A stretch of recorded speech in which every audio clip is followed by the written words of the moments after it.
जलाल और जोधा बेगम एक साथ होते हैं। जलाल जोधा बेगम से कहते हैं कि आपने इतनी बड़ी बात हमसे छुपाई, हमें आपसे ये उम्मीद नहीं थी। जोधा कहती कि मैंने आपसे इसीलिए ये बात छुपाई ताकि आप जंग में कमज़ोर ना पड़ें। जलाल कहता है इसीलिए तो हमें आप पर बहुत प्यार आता है जोधा बेगम। फिर हम देखते हैं कि जोधा बेगम महल में बहुत सारी तैयारियां चल रही होती हैं, हर तरफ तैयारियां और ज़ोर शोर से जोधा बेगम और जलाल के बाप बनने की खुशी में तैयारियां हो रही होती हैं। अजगर साहब और तुजामल जी तैयारियों का जायज़ा लेने लगते हैं और फिर कुछ लोगों को चांद बेगम की आवाज़ सुनाई देती है। अजगर कहता है कि हमें उसी तरफ चलना चाहिए।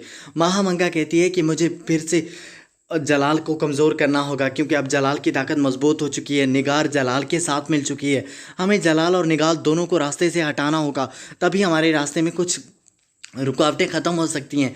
जलाल और निगार दोनों मुस्तकबिल में चलकर हमारे लिए ख़तरा बन सकते हैं क्योंकि वो दोनों हमीदा बानो बेगम के औलाद हैं और वो हमारे लिए ख़तरा बन सकते हैं। इसीलिए हमें उन दोनों को रास्ते से हटाना ही होगा।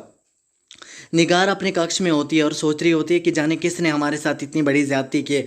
तभी महामंगा वहाँ पे आ जाती है। सलीमा बेगम भी वहीं पे होती है।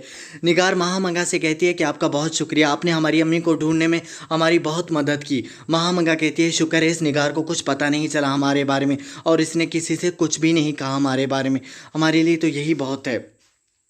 जोधा बेगम अपने कक्ष में आराम कर रही होती है। सलीमा बेगम उनके पास होती है। जोधा बेगम अपनी दाई कहती है कि जोधा बेगम के पेट में जुड़वा बच्चे हैं। ये सुनकर जलाल और भी खुश हो जाता है और जोधा बेगम को प्यार से गले लगा लेता है और कहता है कि हमें आपसे यही उम्मीद थी। तभी जलाल रुकैया बेगम के पास चला आता है और रुकैया बेगम से कहता है कि आप जोधा बेगम की जिम्मेदारी संभालो, जोधा बेगम का ख्याल रखो, ऐसी हालत में उन्हें संभलने की बहुत ज़रूरत है। रुकैया कहती है ठीक है मैं उनका ख्याल रखूँगी, आप फिक्र मत कीजिए।